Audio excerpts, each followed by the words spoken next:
All India All Night Prayer presents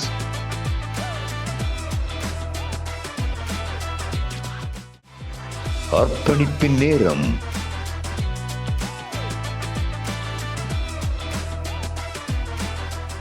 ஆண்டவரும் இரட்சகரும் மீட்பரும் வரப்போகிற மேசியாவாகிய இயேசு கிறிஸ்துவின் இனிதான நாமத்திலே உங்கள் யாவருக்கும் அகில இந்திய மொழியுறவு ஜெப ஐக்கியத்தின் சார்பிலேயும் மத்திய பிரதேச மாநிலத்தில் இந்த ஊழியத்தின் மூலம் நடந்து வருகிற கிளை ஊழியமாகிய கிதியோன் மிஷனரி இயக்க ஊழியத்தின் சார்பிலேயும் அன்பின் எழுப்புதல் வாழ்த்துக்களை தெரிவித்துக் கொள்கிறேன். தேவன் தாமே உங்கள் ஒவ்வொருவரையும் ஆசீர்வதிப்பாராக.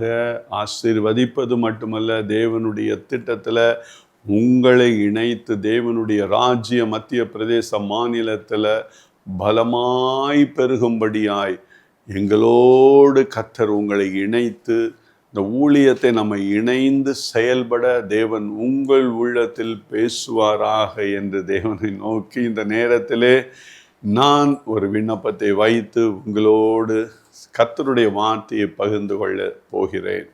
அதற்கு முன்பதாக நீங்கள் அறிந்தபடி தேவனாகிய கர்த்தர் மத்திய பிரதேச மாநிலத்தில் 108 மிஷனரிகளை ஒரு 4.5 ஆண்டில் நியமித்து தேவனுடைய பணியை மேற்கொள்ள கர்த்தர் கிருபை கொடுத்தார். கிட்டத்தட்ட ஒரு 12,000 மக்கள் தேவனுடைய அன்பினால் ஈர்க்கப்பட்டிருப்பதற்காய் கரங்களை உயர்த்தி கர்த்தருக்கு நன்றி செலுத்துகிறேன்.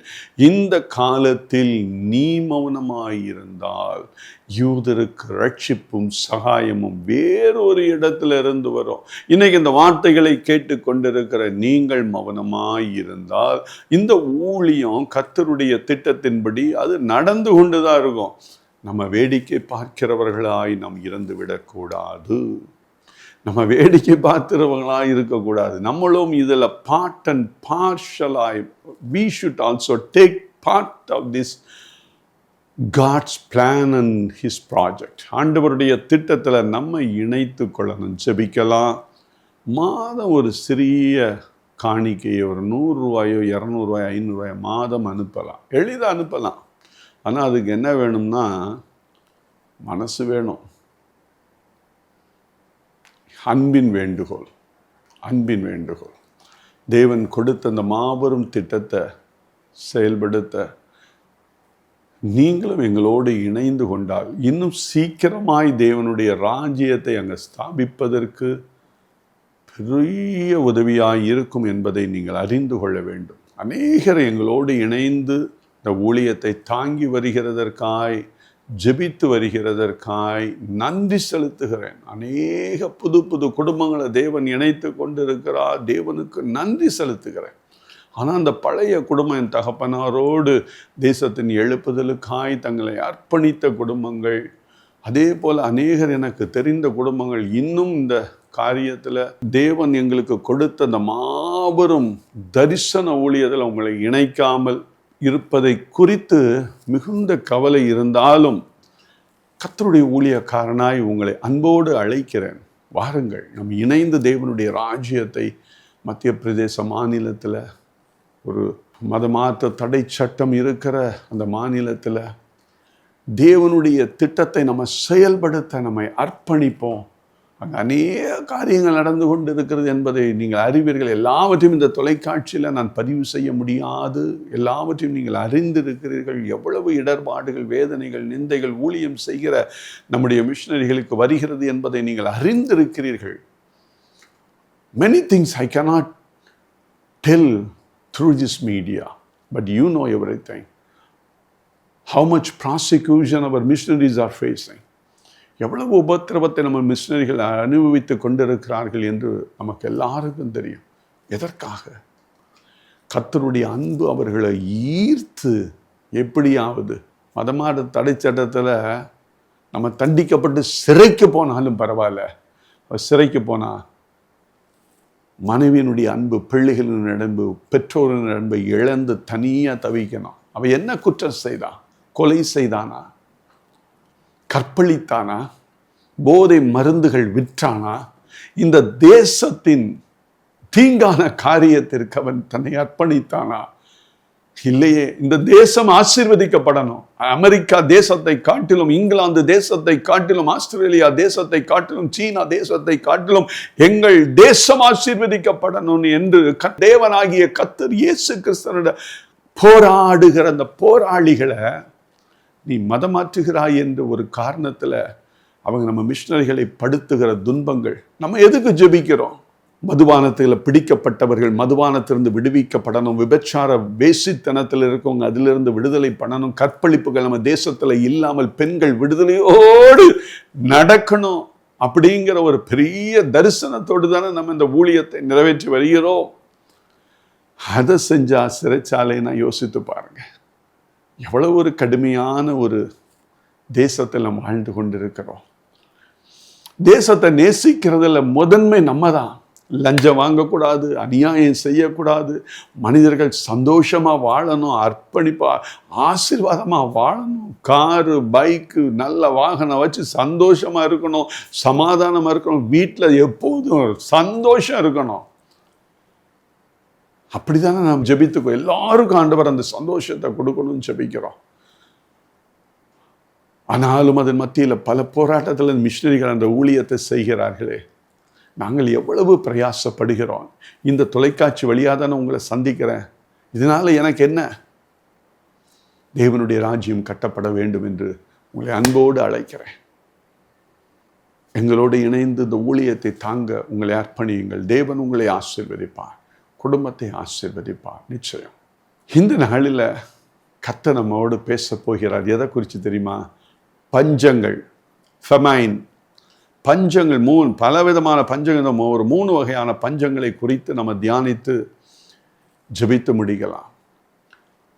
வேதாகம நாட்களில் ஆபிரகாம் காலத்து பஞ்சம், ஈசாக்கு காலத்தில் உள்ள பஞ்சம், யோசேப்பினுடைய நாட்களில் நடந்த எகிப்து தேசத்து பஞ்சம், நகோமியினுடைய வாழ்க்கையில் இஸ்ரவேல் தேசத்தில் ஏற்பட்ட பஞ்சத்தினால் அவ மோவாபிய தேசத்துக்கு போனது, தாவீது நாட்களில் பஞ்சம் வந்தது, எலிசா தீர்க்கதரிசியினுடைய நாட்களில் வந்தது, சீஷர்களுடைய நாட்களில் வந்தது. இப்படி பலவிதமான கொடிய பஞ்சங்கள் வேதத்தில் கிட்டத்தட்ட 14 பெரிய பஞ்சங்கள் பதிவிடப்பட்டிருக்கிறது. இன்றைக்கி நிறைய தேசங்களில் பஞ்சம், நம்ம இந்திய தேசத்தில் அப்படி இல்லை. ஆனால் இன்றைக்கு 192 நாளில் கிட்டத்தட்ட 10 நாடுகளுக்கு மேலே அநேக காரியங்களில் பஞ்சத்தில் கோதுமை கிடைக்காம, அரிசி கிடைக்காம தவித்து கொண்டிருக்கிற மக்கள் வாழ்கிற இந்த பூமியில தான் நம்ம வாழ்ந்து கொண்டிருக்கிறோம். இந்த பஞ்சத்தை குறித்து ஆண்டவர் இன்று நம்மோடு பேச சித்தமுடையவராக இருக்கிறார். 3 வகையான பஞ்சம். அந்த நாட்களில் இருந்த இஸ்ரவேல் தேசத்தில் இருந்த அருகாமையில் இருக்கிற தேசங்கள் உங்களுக்கு தெரியும். எகிப்து தேசம், இன்னொன்று சீரிய தேசம். முதல்ல எகிப்தின் பஞ்சத்தை நம்ம பார்க்க போகிறோம். ஆதியாகமம் 41ஆம் அதிகாரம் 56, 57 வசனங்களை நம்ம வாசிக்கும் போது பஞ்சம் எப்படி இருந்துதான்? கொடியதா இருந்துதான். பஞ்சம் எப்படி இருந்துதான்? பயங்கர கொடியதா இருந்துதான். இந்த பஞ்சம் அந்த தேசம் முழுவதும் இல்லை, எகிப்து தேசம் மட்டுமல்ல, சுற்றிலும் இருக்கிற தேசங்கள் எல்லாம், எத்தியோப்பிய தேசம், சீரிய தேசம், இஸ்ரவேல் தேசம், எங்கேயுமே பஞ்சம், மழை இல்லை. அதனால அவர்கள் எல்லாம் எகிப்தில் கோதுமை கிடைக்குது, தானியங்கள் கிடைக்குதுன்னு அங்கே போய் அவர்கள் அதை வாங்கி ஜீவனம் பண்ணுகிறத பார்க்குறோம். அதில் தான் நம்மளுடைய முற்பிதாவாகிய யாக்கோபினுடைய பிள்ளைகள் அங்கு சென்று வாங்குறத நம்ம பார்க்கிறோம். அப்படிப்பட்ட ஒரு கொடிய பஞ்சம் நேரிட்டது. அப்போ அதில் நம்ம பார்க்கிற ஒரு சத்தியம், நமக்கு இல்லாததினால் இருக்கிற தேசத்தை நோக்கி பார்க்கிற கண்கள், இல்லாததினால் இருக்கிற நம்முடைய பரமபிதாவை பார்க்கிற கண்கள். நம்ம குடும்பத்தில் காணப்படுகிற இந்த எகிப்தின் பஞ்சம் என்னன்னா, இல்லை, எது இல்லை? நிறைய ஐஸ்வர்யம் இல்லை, வீடு இல்லை, சொந்த வீடு இல்லை, சொந்த நிலம் இல்லை, வயல் இல்லை, தானியங்கள் இல்லை, ஆசீர்வாதங்கள் இல்லை, சமாதானம் இல்லை, சந்தோஷம் இல்லை, ரட்சிப்பு இல்லை, ஊழியம் இல்லை, தரிசனம் இல்லை. எது இல்லையோ அது எல்லாம் இல்லாத நம்ம இருக்கிற தேவனை நோக்கி பார்க்கிறோம். இது எதுக்கு உங்க குடும்பத்தில் இந்த பஞ்சம் கொடுக்கப்பட்டிருக்குதுன்னா, நீ தேவனை நோக்கி பார். யாக்கோபும் அவனுடைய குடும்பமும் இருக்கிற எகிப்து தேசத்தை நோக்கி பார்க்கிறார்கள். அங்க தானியம் இருக்குது என்று அங்கேயே போய் செட்டில் ஆயிடுறாங்க. நம்முடைய வாழ்க்கையில நிறைய இல்லாத நிலை இருக்குது. நம்ம எங்க போகிறோம்? மத்தேயு 20ஆம் அதிகாரம் 30 வசனங்கள் 30-34 குருடர்களை குறித்து சொல்லப்பட்டிருக்கிறது. 2 குருடர். அவங்களுக்கு என்ன இல்லைன்னா, பிறவியிலே பார்வை இல்லாதவர்கள், விஷுவலி சேலஞ்சு பீப்புள், பார்வைக்காய் கர்த்தரை நோக்கி பார்க்கிறார்கள். நம்மகிட்ட என்ன இல்லை? குழந்தை பாக்கியம் இல்லை, திருமணம் ஆகலை, நல்ல வேலை கிடைக்கல, நல்ல வீடு இல்லை, சொந்த வீடு இல்லை, சொந்த வாகனம் இல்லை, சரீரத்தில் ஆரோக்கியம் இல்லை, சரீரத்தில் சுகம் இல்லை. இல்லாததுனால இருக்கிற தேவனை நோக்கி பார்க்கிறோம். அவர்தான் எல்லா ஆசீர்வாதங்களுக்கும் ஊற்று காரணர். ஹல்லேலூயா, ஹல்லேலூயா, ஹல்லேலூயா. எல்லா ஆசீர்வாதம், மல்டிபிள் பிளஸிங்ஸ் அவர்தான். உங்க கண்கள் வேற யாரையும் நோக்கக்கூடாது. இந்த எகிப்தினுடைய பஞ்சம் உங்க குடும்பத்தில் ஆண்டவர் அனுமதித்ததின் காரணம் என்னை நோக்கிப்பார். கர்த்தரை நோக்கி பார்த்தார்கள், அவர்கள் முகம் பிரகாசமடைந்தது. ஹல்லேலூயா, ஹல்லேலூயா. நம்ம முகம் பிரகாசம் அடையணும்னா அவரை நோக்கி பார்க்க. ஆண்டவர் தெளிவாக சொல்லியிருக்கார்ல, மனிதனை நம்புவதை காட்டிலும் கர்த்தர் பேரிலே பற்றுதலாய் இருப்பது நலம் என்று மைய வசனம் தான். மனிதனை நம்புகிறாயா? உன் கணவன் யார்? மனிதன். மனைவி யார்? மனிதன். தகப்பன் யார்? மனிதன். தாய் யார்? மனிதன். பிள்ளைகள் யார்? மனிதர்கள். நண்பர்கள் யார்? மனிதர்கள். சகோதரர் யார்? மனிதர். சகோதரி எல்லா மனிதர்களை நம்புவதை காட்டிலும் கர்த்தர் மேலே பற்றுதலாயிரு. அவரை நம்பு. கர்த்தரை நம்புகிற மனிதன் செழிப்பான். செழிப்பான். எகிப்தின் பஞ்சம் எதுக்கு தெரியுமா வந்திருக்குது? உன்னை கர்த்தரை நோக்கி பார்க்க ஆண்டவர் அழைக்கிறார். நீ நினைக்கலாம், நான் கர்த்தரை தானே நோக்கி பார்த்தேன். Is it from your heart? உன்னுடைய இருதயத்திலிருந்து நீ பார்க்கிறாயா? ஆண்டவர் பார்க்கிறார். சாமுவேல் தீர்க்கதரிசி ஆண்டவர் சொல்லுகிறார், நீ பார்க்கிற வண்ணமாக நான் மனிதனுடைய வளர்ச்சியை பார்க்க மாட்டேன், நான் இருதயத்தை பார்க்கிறவன். இருதயத்தில் நீ யாரை நம்பி இருக்கிறாய்? 2வது ஆண்டவர் கொடுக்கிற ஒரு பஞ்சம் பார்க்கணும்னா இஸ்ரவேலின் பஞ்சம். ஆகாப் ராஜா, எலியா அந்த தீர்க்கதரிசி, அந்த டைமில் பஞ்சம், பயங்கரமான பஞ்சம். ஒரு பெரிய அற்புதம் நடக்கணும்.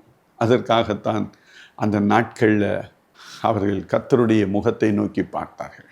இஸ்ரவேலின் பஞ்சம் எதுக்கு தெரியுமா?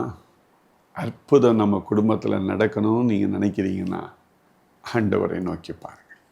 10 வருடமாகி குழந்தை பாக்கியம் இல்லை, ஆண்டவரை நோக்கி பாருங்கள். என் மகன் BE படிச்சுட்டான், 20,000 சம்பளம் தான், 10 வருடம். ஆண்டவரை நோக்கி பாருங்கள், 2 லட்சம் ஆக்குவார். ஆண்டவரை நோக்கி பாருங்கள், அவர் அற்புதமாய் செய்வார். 1 ராஜாக்கள் 18ஆம் அதிகாரம் 21ஆம் வசனத்தில் எலியா ஜனங்களை பார்த்து சொல்கிறான், எந்த மட்டும் நீங்கள் குந்தி நடப்பீர்கள்? கர்த்தர் தெய்வம் என்றால் கர்த்தரை ஆராதியுங்கள், பாகால் தெய்வம் என்றால் பாகாலை ஆராதியுங்கள். உங்களுக்கு who is your God? ஆண்டவர் கேட்கிறார், யார் உனக்கு கடவுள்? நான் தான் உனக்கு கடவுளா? அல்லது இந்த உலகம் உனக்கு கடவுளா? உன் கணவன் உனக்கு கடவுளா? மனைவி உனக்கு கடவுளா? பெற்றோர் உனக்கு யாரை நம்பி இருக்கிறாய்? இப்படி அனுப்பப்பட்டிருக்க அந்த பஞ்சம் அற்புதத்திற்காய் நீ காத்திருக்கிறாய். யாரை நோக்கி இருக்கிறாய்? ஒருவேளை உங்களுக்கு கேன்சர் வியாதி வந்திருக்கலாம். உங்களுடைய கண்கள் யாரை பார்த்து கொண்டிருக்கிறது? உலகத்தை உண்டாக்கின உன்னை படுகொலியிலிருந்து தூக்கி எடுத்த என்னை பார்த்து கொண்டிருக்கிறதா? அல்லது யாரை உன்னுடைய கண்கள் பார்த்து கொண்டிருக்கிறது? கர்த்தர் இந்த நேரத்தில் கேட்கிறார். இந்த பஞ்சம் நான் அனுப்பி இருக்கிறேன். இஸ்ரவேலின் பஞ்சம் நான் அனுப்பி இருக்கிறேன். எலியா கேட்கிறான், எந்த மட்டும் குந்தி நடப்பீர்கள்? How long you walk? எவ்வளவு நாட்கள் இப்படி குந்தி நடப்ப? Who is your God? அவங்க அப்படியே அமைதியா இருக்காங்க. அதே அதிகாரத்தில் 1 ராஜாக்கள் 18:38 ஆண்டவர் அக்கினியினால் அவர் தன்னுடைய மகிமையை வெளிப்படுத்தும் போது அதே மக்கள் அமைதியா இருந்த மக்கள், அவன் கேட்கும்போது அந்த சுவிசேஷத்தை சொல்லும் போது அமைதியா இருந்த மக்கள், அற்புதத்துக்காய் காத்திருந்த மக்கள் அக்கினியை பார்த்த உடனே கண்களினால் ஆண்டவர் அந்த பட்சிக்கிற அக்கினியை போல் அவர் இறங்கி அந்த பலிகளை அவர் அவ்வளோ முழுவதும் ஆண்டவர் அந்த பலியை எடுத்து கொண்டு போகும்போது, அற்புதத்தை செய்யும்போது, அக்கினியினால் பதில் தரும்போது அவங்க எல்லாம் சாஷ்டாங்கமாய் விழுந்து கர்த்தரே தெய்வம், கர்த்தரே தெய்வம் என்று ஆராதித்தார்கள். அப்படி அருமையான தெய்வம். எதுக்குன்னா, அற்புதத்திற்காய் காத்திருக்கிற உங்களுக்கு ஆண்டவர் இஸ்ரவேலின் ஒரு பஞ்சம் உண்டாக்கு. இந்த மக்கள் என்ன யாரு உண்மையான தெய்வம் தெரியாம பக்கத்தில் இருக்கிற தேசத்தினுடைய தெய்வங்கள்லாம் ஒரு தெய்வத்தை பாகால வணங்கி கொண்டிருக்கிற நேரத்தில் ஆண்டவர் தான் தெய்வம் என்று விழுந்தார்கள். பார்த்தீங்க, கர்த்தரே தெய்வம், கர்த்தரே தெய்வம் என்று அறிக்கையிட்டார்கள். ஹல்லேலூயா! அப்படிப்பட்ட தேவன் நம் மத்தியில் இருக்கிறார். அன்னாளினுடைய வாழ்க்கை உங்களுக்கு தெரியும். 1 சாமுவேல் 1ஆம் அதிகாரத்தில் கிட்டத்தட்ட 18 ஆண்டுகளாய் குழந்தை பாக்கியம் இல்லாத நிலையில் இருக்கக்கூடிய அன்னாள், கலங்கி நிற்கிற அன்னாள், கர்த்தரை நோக்கி பார்த்து அவருடைய ஆலயத்தில் சென்று தன்னுடைய இருதய குமரலை, கதறலை, இருதயத்தினுடைய எல்லா வியாகுலத்தை, இருதயத்தினுடைய எல்லா சஞ்சலத்தையும் ஆண்டவருடைய பாதத்தில், கர்த்தர் மேல் உன் பாரத்தை வைத்துவிடு, அவர் உன்னை ஆதரிப்பார் என்ற வசனத்தின்படி அப்படியே விட்டுட்டு வரும்போது ஆண்டவர் ஒரு கற்பத்தை திறந்தார் அல்லவா. அற்புதத்திற்காய் ஆண்டவரை நோக்கி பார்க்கிறது. அந்த இஸ்ரவேலினுடைய பஞ்சம் என்னன்னா, நீ ஆண்டவரோடு இன்னும் இணைக்கப்பட வேண்டும், ஆண்டவரை நோக்கி வரணும், ஆண்டவர் முகத்தை நீ எப்பொழுதும் தரிசிக்க வேண்டும் என்று உன்னுடைய குடும்பத்தில் ஆண்டவர் இப்படிப்பட்ட இஸ்ரவேலின் பஞ்சத்தை உண்டாக்கி இருக்கலாம். அற்புதத்துக்காய் நம்ம நோக்கி பார்க்கிறவர்களாய் இருக்கணும். அற்புதத்திற்காய் காத்திருக்கிற உங்களுக்கு தேவனாகிய கர்த்தர் நிச்சயமாய் அற்புதத்தை செய்வார். அவர் அற்புதங்களின் தெய்வம், the miracle God, the God of miracle. He does a great things in life of many believers. எவ்வளவு அற்புதம் செய்கிற தெய்வம் தெரியுமா நம்முடைய தெய்வம். 2024ஆம் ஆண்டு நம்மளுடைய மத்திய பிரதேச மாநிலத்தில் விடிசா என்ற ஒரு மாவட்டத்தில் வர்லாய் என்ற பணித்தளத்தில் மரித்து போன சோவாதிபாயை ஒரு இளம் விதவை ஜெபித்து உயிரோடு எழுப்பின சாட்சிகள் நம்மிடத்தில் இருக்குது. மரித்து போன சோவாதிபாய், அதே அவங்க அருகாமையில் இருக்கிற ஒரு விதவை பெண் கிட்டத்தட்ட 20 நிமிடங்கள் போராடி ஜெபித்து மறுபடியும் அவள் ஜீவனை அவளுக்கு கொடுத்த ஒரு சாட்சி. இது அற்புதத்தின் தெய்வம், நம்முடைய தெய்வம். அற்புதங்களை செய்கிற தெய்வம் நம்முடைய தெய்வம். அற்புதத்திற்காய் காத்திருக்கிறவங்க ஆண்டவர் சொல்லுகிறார், இந்த பஞ்சம் உங்க குடும்பத்தில் காணப்படுகிறது காரணம் என்ன தெரியுமா? அந்நாளின் கற்பத்தை அடைத்தது காரணம் என்ன தெரியுமா? என்னிடத்துல சரண்டர் ஆனோம், என்கிட்ட வரணும். உங்க வாழ்க்கையில் அற்புதத்துக்காய் காத்திருக்கிறீங்களா? கர்த்தருடைய சமூகத்துக்கு வாருங்கள் என்று அழைக்கிறேன். 3வது தேவன் அனுமதித்த ஒரு பஞ்சம் சீரியாவினுடைய பஞ்சம். சீரிய தேசத்தினுடைய பஞ்சத்தை குறித்து இது என்னன்னா, இழந்ததினால் கர்த்தரை நோக்கி பார்க்கிறார்கள். முதல்ல நம்ம பார்த்தோம் எகிப்து தேசத்தினுடைய பஞ்சம். இல்லாததினால், தனக்கு என்ன இல்லையோ அதனால் கர்த்தரை நோக்கி பார்த்தார்கள். இஸ்ரவேலின் பஞ்சம் அற்புதத்திற்காய் கர்த்தரை நோக்கி பார்க்கிறது. இங்க சீரிய தேசத்தின் பஞ்சம் இழந்ததினால், நீங்க என்னெல்லாம் இழந்திருக்கீங்க ஆண்டவரிட கொண்டு வாருங்க. இரட்டிப்பான நன்மைகளினால் கர்த்தர் ஆசீர்வதிக்கிற தெய்வம். இரட்டிப்பான நன்மைகள் தருவார்.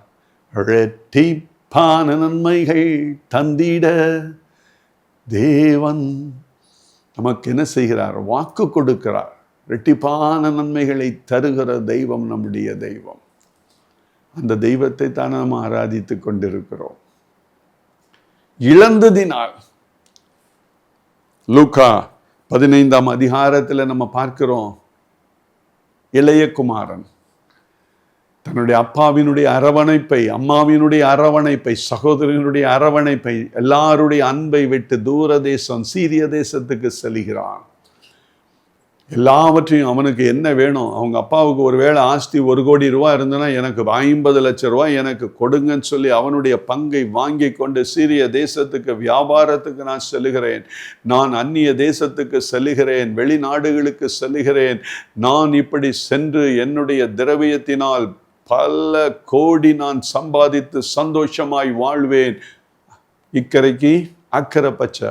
அங்கே பார்க்கும்போது சந்தோஷம் இருக்கும், சமாதானம் இருக்கும், பணம் வந்தால் எல்லாம் நமக்கு எல்லாம் நிரம்பிவிடும் என்று நம்ம என்ன செய்கிறோம், நினைத்து கொண்டிருக்கிறோம் அல்லவா? இன்னைக்கு அமெரிக்க தேசத்தில் செல்வ செழிப்புக்கு ரொம்ப பெயர் பெற்றது அங்கே தான். இங்கே 10 வீட்டில் சென்னை பட்டணத்தில் 10 வீட்டில் வேலை பார்த்தா ஒரு 20,000 ரூபா சம்பாதிக்கலாம். அதே அமெரிக்க தேசத்தில் நியூயார்க் பட்டணத்தில் 10 வீட்டில் வேலை பார்த்தா 4 லட்சம் ரூபா சம்பாதிக்கலாம். அதே வேலை தான். அவ்வளவு செல்வ செழிப்பான நாடு. நிறைய பேர் நினைக்கிறாங்க பணம் வந்தால் சமாதானம் வந்துவிடும், பணம் வந்தால் சந்தோஷம் வந்துவிடும், பணம் வந்தால் எல்லாம் வந்துவிடும் என்று நினைப்பது மிக மிக தவறு. இந்த இளைய குமாரனை தான் நினைச்சான், தகப்பனிடத்துல வந்து நம்ம சீரிய தேசத்துக்கு சென்று அங்க வியாபாரத்தினால் நம்ம செழிப்பாக வாழலாம், சந்தோஷமாய் இருக்கலாம், சமாதானமாய் இருக்கலாம். அவன் எல்லாவற்றையும் இழந்து விடுகிறான். சாப்பிட்ற கூட ஒன்றும் இல்லை. பன்றி மேய்க்கிறவர்களோடு ஒரு மேய்ப்பனாய் சேர்ந்து கொள்கிறான். அங்கே அவனுக்கு போதிய உணவு கிடைக்கல.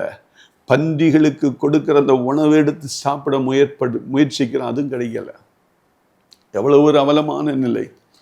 அநேகர் ஒரு வேளை நீங்கள் ரட்சிப்பை இழந்திருக்கலாம், அபிஷேகத்தை இழந்திருக்கலாம், இந்த வேதத்தை வாசிப்பதில் நீங்கள் இழந்திருக்கலாம், அன்பை இழந்திருக்கலாம், கணவனுடைய அன்பை இழந்திருக்கலாம், மனைவியினுடைய அன்பை இழந்திருக்கலாம், பிள்ளைகளுடைய அன்பை இழந்திருக்கலாம், ஐஸ்வர்யத்தை இழந்திருக்கலாம். ஒரு காலத்தில் உங்கள் தாத்தா இந்த பெரிய அந்த கிராமத்திற்கே ஜமீனாக இருந்திருப்பாங்க. பெரிய வீடு, காரு, பங்களா. இன்னைக்கு எல்லாவற்றையும் இழந்து ஒரு வாடகை வீட்டில் நீங்கள் இருக்கலாம். 100 பவுண்ட் நீங்கள் போட்டு வந்திருப்பீங்க, இன்னைக்கு கவரிங் போட்டுக்கிட்டு இருக்கலாம். நகையெல்லாம் இழந்திருக்கலாம், ஆசீர்வாதங்களை இழந்திருக்கலாம், வேலையை இழந்திருக்கலாம். எல்லாம் இழந்து இன்னைக்கு அப்படியே அது பழைய நினைவுகள் உங்களை குந்தி குந்தி நடக்க வைக்கலாம். பிள்ளைகள் எல்லா ஆசீர்வாதங்களை இழந்திருக்கலாம், சமாதானத்தை இழந்திருக்கலாம், சந்தோஷத்தை இழந்திருக்கலாம், ரட்சிப்பின் கம்பீர சத்தத்தை இழந்திருக்கலாம், ஆர்ப்பரிப்பை இழந்திருக்கலாம், ஊழியத்தை இழந்திருக்கலாம், தரிசனத்தை இழந்திருக்கலாம். பலவிதமான இழப்புகள் நம் மத்தியில் இருக்கும். இளைய குமாரனை போல அவன் தன்னுடைய தகப்பனாரினுடைய அன்பு, தாயாரினுடைய அன்பு, எல்லா உறவினருடைய அன்பை இழந்து இன்னைக்கு தூர தேசத்துல பன்றிகள் மேய்த்து கொண்டு பன்றிகளுக்கு கொடுக்க தவிர நம்ம சாப்பிட முடியுமா என்று கலங்கி நிற்கிற அந்த மகன். அதை போல நீங்க இழந்ததினால் கர்த்தரை நீங்க என்ன செய்யலாம், தேடிக்கொண்டிருக்கலாம். கர்த்தர் இந்த சீரிய தேசத்தின் பஞ்சத்தை நமக்கு எதுக்கு தெரியுமா அனுமதித்தார்? அவரை நோக்கி பார்க்க. இந்த இளைய குமாரனுக்கு திடீரென்று ஒரு நினைப்பு வருகிறது. ஐயோ, நான் மறுபடி திரும்பி என்னுடைய தகப்பனிடத்துல போனா போதுன்னு ஓடோடி வருகிறான். எல்லாவற்றையும் இழந்த அந்த மகனை பார்த்து அந்த தகப்பன் அவன் வருகிறதை கண்டு ஓடோடி போய் அவனை அரவணைக்கிறார். புது ஆடைகளை கொடுக்கிறாரு, மோதிரத்தை போடுறாரு, புது செருப்பு வாங்கி கொடுக்கிறாரு. எவ்வளவு ஒரு அழகான தகப்பனுடைய இருதயம் பார்த்தீங்களா? அதே இருதயம் தானே நம்ம தேவனுக்கு. என் மனிதன், என்னுடைய மகள் எப்பொழுது என்னிடத்துல வருவா? என் தரிசனத்தை விட்டு தூர போயிட்டாளே, நான் அவளுக்கு நியமித்த ஊழியத்தை விட்டு தூர போயிட்டாளே, அவளுக்கு இவ்வளவு செல்வத்தை கொடுத்து அவள் இப்படி மாறிட்டாளே, அதே காரியத்தை இழந்துட்டாளே, பிஸ்னஸில் இழந்துட்டாளே, ஐயோ வீடு இழந்துட்டாளே, இது பல விதத்தில் இழந்து எப்பொழுது என் இடத்துல வருவா? இது எல்லாம் வேதனைப்படுத்தி கொண்டு கர்த்தரிடத்திலிருந்து உங்களை தூரப்படுத்தும். இழப்பு என்ன செய்யும்? தூரப்படுத்தும். ஆனால் நீங்கள் தூரம் போகாமல் இழப்பின் மத்தியில் ஆண்டவரை இறுக பிடித்து கொள்ளுங்க. இறுக பிடிங்க. ஆண்டவரே, நான் இழந்துட்டேன்ப்பா, எனக்கு மறுபடி தாருங்க. எல்லாரும் உங்களை கேவலமாக பேசுவாங்க. அந்த குடும்பம் ஒரு சாபம் நிறைந்த குடும்பங்க. இவ்வளவு ஆசீர்வாதமாக இருந்தாங்க, இன்னைக்கு பாருங்க ஒரு 30 ஆண்டுல எல்லா ஆசீர்வாதங்களை இழந்திருக்காங்க. அங்கே பொண்ணு கொடுக்காதீங்க, பொண்ணு எடுக்காதீங்க, இப்படிலாம் சொல்லுவாங்க. அவங்க மத்தியில் கர்த்தர் நமக்கு ஒரு பந்தி ஆயத்தப்படுத்தினா அவருடைய முகத்தை நோக்கி பாருங்கள். அவருடைய முகத்தை இழந்ததினால் இந்த சீரிய தேச பஞ்சாதான். சிம்சோனை குறித்து உங்களுக்கு தெரியும். அவன் ஒரு பெரிய நியாயாதிபதி காலத்தில் வாழ்ந்த ஒரு பெரிய ரட்சகன். பெலிஸ்தியர்கள் என்ன எப்படி வந்தாலும் அடிச்சு துவசம் பண்ணிடுவான். இஸ்ரவேல் ஜனங்களை பாதுகாத்து கொண்டிருந்த நியாயாதிபதி. அவன் என்ன செய்கிறான்? தன்னுடைய மாம்சத்தினுடைய இச்சையினால் தெலிலாளினுடைய மடியில போய் விழுந்து தன்னுடைய அபிஷேகத்தை இழந்துட்டான். அவன் பெலிஸ்தியரினால் கட்டப்படுகிறான். கண்கள் பிடுங்கப்படுகிறது. எந்த கண் உனக்கு இச்சையா இருக்கோ அந்த கண்ணை ஆண்டவர் பிடுங்கிட்டார். இப்போ அவனை கட்டி வச்சிருக்கிறாங்க. இப்போ ஆண்டவர் இடத்துல வந்து நிற்கிறான். ஆண்டவரே, ஒரு விசை எனக்கு இறங்குங்கப்பா, ப்ளீஸ், ஒன் டைம், ஒரு தடவை எனக்கு இறங்குங்கப்பா. என்னை எல்லாரும் கேலி பண்ணிக்கிட்டு இருக்காங்க. என்னை 3000 பெலிஸ்தியர்கள் பிரபுக்கள் எல்லாம் சேர்ந்து என்னை பார்த்து என்னை கேலி பண்ணிக்கிட்டு இருக்காங்க. கண்களை பிடுங்கி என்னை கைகளில் விலங்கிட்டு கேலி பண்ணிக்கிட்டு இருக்கிறாங்கப்பா. எனக்கு ஒரு விசை இறங்குங்கன்னு ஒரு வார்த்தை சொன்ன உடனே ஆண்டவர் மறுபடியும் அவனுக்கு பலனை கொடுக்கிறார். சிம்சோனினுடைய பலன் பயங்கரமான பலன். அவன் அந்த தூண்கள், அந்த வீடை தாங்கி நிற்கிற 2 தூண்களையும் ஆட்டி என்ன செய்கிறான், அந்த பெலிஸ்தியர்கள் 3000 பேரை மடங்கடித்து அவனும் இறந்து போகிறான். பாருங்க, எப்படிப்பட்ட அந்த வல்லமை, மறுபடியும் இழந்த அந்த ஆவிக்குரிய வல்லமையை சிம்சோன் பெற்றுக்கொண்டான். கர்த்தரிடத்துல நான் வாருங்க, கர்த்தரிடத்துல தூரமா போகாதீங்க. சிம்சோன் அப்படித்தான் தூரமா போனான். தாய் சொன்னாங்க, தகப்பன் சொன்னாங்க, ஐயோ நம்ம குடும்பத்துல எவ்வளவு அழகான பெண்கள் இருக்கும்போது நீ ஏன்பா அந்நிய நுகத்துல நீ நுழைத்து கொண்டிருக்கிறா, போகாத, don't marry the gentile girl, நீ போகாத, அவங்கள பண்ணாத. இல்லை என் கண்களுக்கு அது பிரியமா இருக்குன்னு சொல்லி போனான். கடைசியில் பாருங்க, அவனுடைய வல்லமையை, அவனுடைய பலத்தை எல்லாம், அபிஷேகத்தை எல்லாத்தையும் இழந்து நின்னான். ஆனால் மறுபடி ஆண்டவரை நோக்கி பார்க்க, இழந்ததினால நோக்கி பார்த்தான். ஒரு விசை இறங்கும் ஆண்டவரே. நீங்கள் ஆண்டவர்கிட்ட கேட்பீங்களா? ஒரு விசை இல்லை, நீடிய வாழ்வை கொடுத்து நீங்கள் எதெல்லாம் இழந்தீங்களோ ஆண்டவர் மறுபடியும் உங்களுக்கு கொடுப்பார். ஹல்லேலூயா சொல்லுங்க, ஹல்லேலூயா. முதல்ல ஆண்டவர்கிட்ட பார்த்தோம், எகிப்தின் பஞ்சத்தை நம்ம பார்த்தோம். அந்த பஞ்சத்தில் இல்லாததினால் இருக்கிற தேவனை நோக்கி பார்த்தோம். அதுதான், அவர் தான் எல்லா ஈவுகளுக்கும் காரணர். அவர் தான் எல்லா நன்மைகளுக்கும் ஊற்று காரணர். அவரை நோக்கி பார்க்கிறோம். 2வது பார்த்தோம், இஸ்ரவேலினுடைய பஞ்சம். அது எப்படின்னா அற்புதத்துக்காய் நோக்கி அற்புதம் தேவைன்னா அவரை நோக்கி பார்ப்போம். 3வது நம்ம பார்த்தோம், சீரிய தேசத்தின் பஞ்சம். நிறைய இழந்திருப்போம்ல, சரீர சுகம், பலன் இல்லை. ஆண்டவர்கிட்ட கேட்போமா? எல்லாரும் என்னோடு இணைந்து ஒரு 2 நிமிடம் ஜெபிப்போமா? எல்லாம் கண்களை மூடுவோம். எந்த இடத்துல இருந்தாலும் க்ளோஸ் யுவர் ஐஸ். உங்கள் இருதயத்தை ஆண்டவரிடத்துல கொண்டு வருவோம். அன்பின் ஆண்டவரே, இந்த நேரத்தில் என்னோடு இணைந்து ஜெபிக்கிற இந்த குடும்பங்களுக்காய் நன்றி செலுத்துகிறோம். பஞ்சங்கள் என்ற தலைப்பில் ஒரு 3 காரியத்தை நாங்கள் பார்த்தோம் அப்பா. எகிப்தினுடைய பஞ்சத்தை நாங்கள் பார்த்தோம். இல்லாததினால இருக்கிற என் தேவனை நாங்கள் நோக்கி பார்க்க எங்களுடைய கண்களை நீங்கள் ஆண்டவரே, அப்போ அந்த குருடர்கள், பார்வையில்லாதவர்கள் நோக்கி பார்த்து பார்வை அடைந்தது போல எங்களுக்கும் நீங்கள் அற்புதத்தை செய்யுங்கப்பா. இஸ்ரவேலினுடைய பஞ்சம், அற்புதத்திற்காய் அந்த மனிதர்கள் எலியாவின் நாட்களில் உம்மை நோக்கி பார்த்து அக்கினியினால் பேசுகிற தெய்வம் தெய்வம் என்பதை அறிந்து கர்த்தரே தெய்வம் என்று அறிக்கையிட்டது போல அற்புதத்துக்காய் காத்திருக்கிற பிள்ளைகளுக்கு நீங்க அற்புதத்தை செய்யுங்க ஆண்டவரே. Those who are waiting for the great miracle, Lord, do your miracle, do your miracle right now, O Lord. அப்பா, சீரிய தேசத்தின் பஞ்சம் இழந்ததினால் கர்த்தரை நோக்கி பார்த்தார்கள். சிம்சோன் நோக்கி பார்த்து, ஆண்டவரே, மறுபடியும் தன்னுடைய அபிஷேகத்தை பெற்று, தன்னுடைய பலனை பெற்று, ஆண்டவரே, அவன் வாழ்நாளில் அவன் கொன்றதை காட்டிலும் அவன் இறக்கும் பொழுது 3000 பெலிஸ்தியர்களை ஒரே நேரத்தில் மடங்கடித்தது போல எங்கள் ஆண்டவரே, என்னோடு இந்த ஜபத்தில் காத்திருக்கிற பிள்ளைகள் இழந்தது என்னென்ன இழந்தார்களோ, அன்பை இழந்தார்களோ, அரவணைப்பை இழந்தார்களோ, அப்பா, சரீர சுகத்தை, பலத்தை, ஆரோக்கியத்தை இழந்தார்களோ, பொருளாதார ஐஸ்வர்யத்தை இழந்தார்களோ, கனத்தை இழந்தார்களோ, மேன்மையை இழந்தார்களோ, ஊழியத்தை இழந்தார்களோ, ரட்சிப்பை இழந்தார்களோ, அப்பா, அபிஷேகத்தை இழந்தார்களோ, தரிசனத்தை இழந்தார்களோ, அந்த இழப்பை எல்லாம் நீர் ஆண்டவரே மறுபடியும் அவர்களுக்கு இரட்டிப்பாய் கொடுத்து அவர்களை ஆசீர்வதிக்கும்படியாய் ஜெபிக்கிறேன். தொடர்ந்து வழி நடத்தும்படியாய் ஜெபிக்கிறேன்.